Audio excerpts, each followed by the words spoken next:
एक और बड़ी मुसीबत है पाकिस्तान के ऊपर, क्योंकि पाकिस्तान का एक और टुकड़ा होने को तैयार है। सिंधु देश बनने को तैयार है पाकिस्तान का सिंध प्रांत।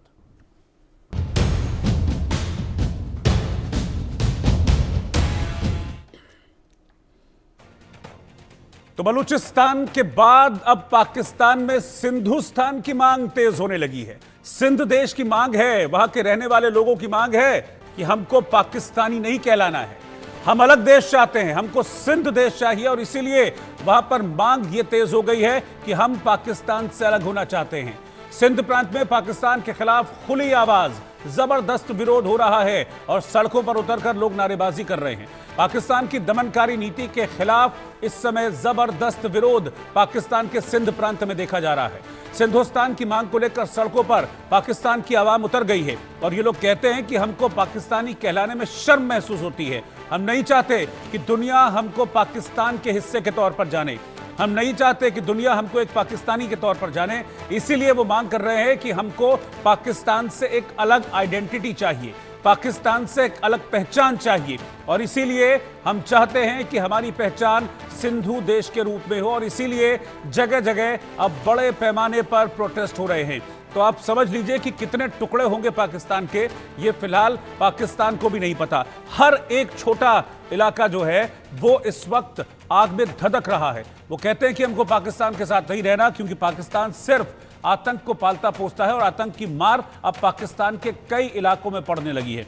बलूचिस्तान खुद को आजाद घोषित कर चुका है, वो कहता है कि हमको भी पाकिस्तान का हिस्सा नहीं रहना है। खैबर में लगातार टकराव चल रहा है पाकिस्तान सेना सरकार और केपीके के लड़ाकों के बीच में। और अब सिंध प्रांत पाकिस्तान का जो एक समृद्ध प्रांत है पाकिस्तान का, वो भी कहते हैं कि हमको पाकिस्तान के साथ नहीं रहना है। आपको कुछ वक्त पुरानी तस्वीरें याद होंगी जब यही सिंध प्रांत में पाकिस्तान में संघर्ष हुआ था पानी के लिए, और जब फौजी अफसर वहां पर उस संघर्ष को रोकने के लिए पहुंचे थे तो यही सिंध प्रांत के लोगों ने दौड़ा दौड़ा कर भगाया था पाकिस्तान की फौज को और कहा था जाओ, भाग जाओ यहां से, तुम हमारी पानी की जरूरत पूरी नहीं कर सकते तो तुम्हें यहां आने का कोई हक नहीं है।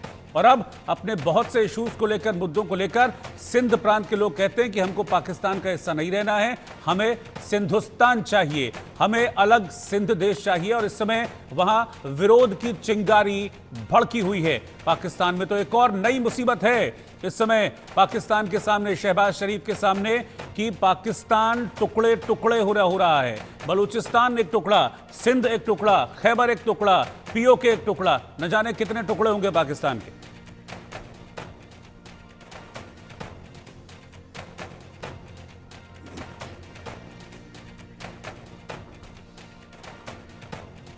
तो सिंधुस्तान में यह आजादी की आवाज गूंज रही है, आजादी के नारे गूंज रहे हैं। वो कह रहे हैं कि लेकर रहेंगे आजादी, हम पाकिस्तान से आजादी चाहते हैं। इस तरह के नारे इस समय आम हो चले हैं सिंध प्रांत में। और वो कहते हैं कि हमको नहीं रहना, नहीं रहना है हमको पाकिस्तान के साथ, पाकिस्तान का हिस्सा नहीं रहना है। बलूचिस्तान के बाद अब पाकिस्तान में सिंधुस्तान की मांग तेज होती जा रही है। पाकिस्तान में सिंध प्रदेश की मांग, सिंध देश की मांग इस वक्त जोर पकड़ चुकी है। सिंध प्रांत में पाकिस्तान के खिलाफ इस समय जबरदस्त विरोध के सुर गूंज रहे हैं। पाकिस्तान की दमनकारी नीति के खिलाफ ये लोग सड़कों पर उतर आए हैं और कह रहे हैं कि अब न शहबाज न मुनीर, कोई हमारी आवाज नहीं दबा सकता। सिंधुस्तान की मांग को लेकर इस समय वहां के लोग, वहां की आवाम, वहां की जनता सड़कों पर उतरी हुई है, हाथ में झंडे लहरा रहे हैं। झंडा भी तैयार कर लिया है उन्होंने अपना। उनके हाथ में पाकिस्तान का झंडा नहीं है, उनके हाथ में झंडा है। वो कहते हैं कि ये हमारे सिंधु देश का झंडा है और यही हमारी आइडेंटिटी है, पाकिस्तान के झंडे के साथ हमको नहीं रहना है। और कई प्रांतों में पाकिस्तान के खिलाफ इस समय नाराजगी है और आजादी की मांग जोर पकड़ती जा रही है। बलूचिस्तान, पंजाब, खैबर, सिंधुस्तान, पीओके, हर तरफ पाकिस्तान से आजादी के नारे गूंज रहे हैं। अजय जांडियाल मेरे साथ हैं। अजय, अब समझ में आएगा पाकिस्तान को कि आतंक का पिट्ठू, आतंक का पिछलग्गू बनना कितना खतरनाक हो सकता है। अपना देश कितने टुकड़ों में बंटेगा पता नहीं है अब पाकिस्तान। देखिए रोहित, बिल्कुल आप सही कह रहे हैं। जिस तरीके से पाकिस्तान ने ये देखा है और खासतौर पे पाकिस्तान ने पिछले इतने सालों से लगातार अपने लोगों की परवाह न करते हुए, पाकिस्तान ने जिन इलाकों पे कब्जा किया था उन लोगों की परवाह न करते हुए सिर्फ और सिर्फ आतंकवाद को बढ़ावा दिया, सिर्फ और सिर्फ पैसे का इस्तेमाल आतंकवाद को पालने में किया।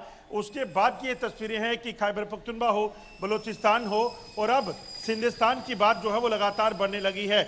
और सिंध खास तौर पे अगर आप देखें तो वो इलाका है, जब सिंध अलग हो जाएगा तो पाकिस्तान के पास सिर्फ और सिर्फ पंजाब प्रांत बचता है। एक तरफ पाकिस्तान ने अगर इन लोगों को गौर किया होता तो शायद आज पाकिस्तान फल फूल रहा होता और दुनिया के कई देशों के मुकाबले जो है वो आगे बढ़ रहा होता, मगर पाकिस्तान ने ऐसा नहीं किया। पाकिस्तान लगातार आतंकवादी गतिविधियों में शामिल रहा, आतंकवाद को पैदा करता रहा और अब ये सिलसिला हो गया है कि बलूचिस्तान ने तो डिक्लेयर कर दिया कि हम पाकिस्तान का हिस्सा नहीं है। खैबर पख्तूनख्वा में साफ कर दिया गया कि हम किसी भी तरह से हस्तक्षेप जो है पाकिस्तानी सेना का, सरकार का नहीं चाहेंगे। और अब अगर सिंधिस्तान जो है ऐसा करेगा तो फिर क्या होगा, क्योंकि पीओजे जो है वो पहले से भारत का है और वहां पर लोगों का प्रदर्शन, लोगों की नाराजगी पाकिस्तान पहले ही झेल रहा है। बिल्कुल अजय, और पिछले करीब 2 हफ्ते पहले मुझे याद है कि एक रिपोर्ट मैंने देखी थी कि जैसे बलूचिस्तान में चीन की एंट्री कराई पाकिस्तान ने और उसके बाद विरोध के सुर और ज्यादा पुख्ता होते चले गए, बुलंद होते चले गए बलूचिस्तान में। और यही वजह है पिछले 2-3 हफ्तों में जो विरोध के सुर बढ़े हैं, क्योंकि 2 हफ्ते पहले इस तरह की रिपोर्ट आई थी कि चीनी सेना की एंट्री सिंध प्रांत में भी कराई पाकिस्तान ने, और इस बात को लेकर जो सिंध प्रांत के लोग थे वो बहुत नाराज थे। देखिए रोहित, दरअसल हो क्या रहा है कि पाकिस्तान ने जब देखा कि वो चीज़ों को हैंडल नहीं कर पा रहा तो पाकिस्तान ने अपने इलाकों को आहिस्ता आहिस्ता कर्जे में डूबते हुए उनको दूसरे देशों के हवाले करना शुरू किया। पहले पीओजेके का सिलसिला शुरू हुआ, चीन को वहां पर पावर प्रोजेक्ट लगाने का, डैम बनाने का जो है काम दिया गया और चीन से इन्वेस्टमेंट कराया गया। उसके बाद बलूचिस्तान में आप देखें तो सीपैक बनना शुरू हुआ और ग्वादर तक वो सीपैक बनाने के लिए बलूचिस्तान में इन्वेस्टमेंट चीन की करवाई और अब अमेरिका को भी माइनिंग के लिए वहां पर बुलाया गया है, वो वहां पर इन्वेस्टमेंट करेगा। इसी तरह से चीन को सिंध तक पहुंचा दिया था पाकिस्तान ने। इसके पीछे की पाकिस्तान की वजह यह थी कि वो अपने घर में तो सुखी था नहीं, वो इस चीज को सोच रहा था कि इन देशों को जब यहां इन्वेस्टमेंट करवाएंगे तो भारत के खिलाफ वो ताकतवर होगा।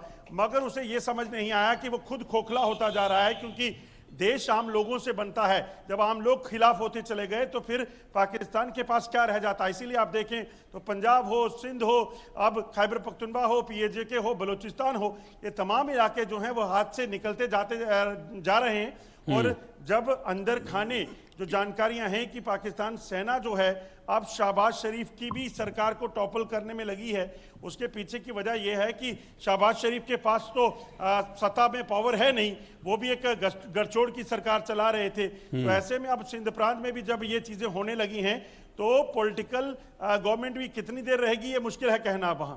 बिल्कुल अजय, आप मेरे साथ बने रहिए, मैं आपके पास वापस लौटता हूं। एक के बाद एक पाकिस्तान में मुसीबतों का पहाड़ टूटता जा रहा है। एक तो वैसे ही भारत से लड़ने के बाद पाकिस्तान पंगु हो गया है, ऊपर से जो बचे खुचे हाथ पैर थोड़े बहुत काम कर रहे हैं उनको अपाहिज बनाने में पाकिस्तान की अपने अंदर के लोग लगे हुए हैं, जो कहते हैं कि नहीं, हम अलग होना चाहते हैं, बलूचिस्तान अलग होना चाहता है, सिंध अलग होना चाहता है, पीओके अलग होना चाहता है, केपीके अलग होना चाहता है। तो ये मुसीबत है पाकिस्तान की।